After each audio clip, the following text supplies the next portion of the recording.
சிக்கிமில் நிலச்சரிவால் சேதமடைந்த பாலத்தை 72 மணி நேரத்தில் இந்திய ராணுவத்தினர் சீரமைத்து போக்குவரத்தை தொடங்கியுள்ளனர்.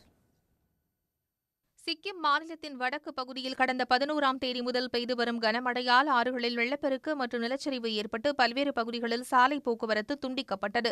கேங்டாக் அருகே திக்சு சங்லாங் சாலையில் உள்ள சிறிய அளவிலான டிரெஸ் வகை பெய்லி பாலம் நிலச்சரிவால் சேதமடைந்ததால் சுங்தாங் பகுதிக்கு செல்வதற்கான போக்குவரத்து முற்றிலும் தடைப்பட்டது.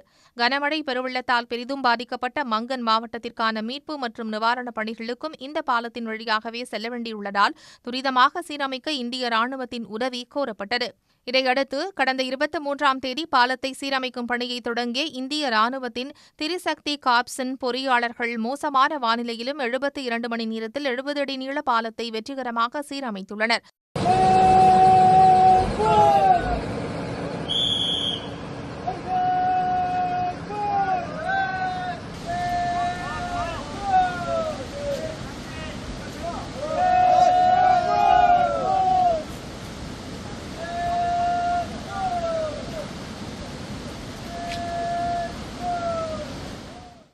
பாலம் சீரமைக்கப்பட்டதை அடுத்து போக்குவரத்து தொடங்கியது. 23ஆம் தேதி இந்த பெய்லி பாலத்தின் சீரமைப்பு பணிகளை தொடங்குவதற்கு முன் வடக்கு சிக்கிமில் எல்லையோர பகுதியில் உள்ள கிராமங்களை இணைக்க 150 அடி நீள தொங்கு பாலத்தை திரிசக்தி கார்ப்ஸ் பொறியாளர்கள் அமைத்துள்ளனர்.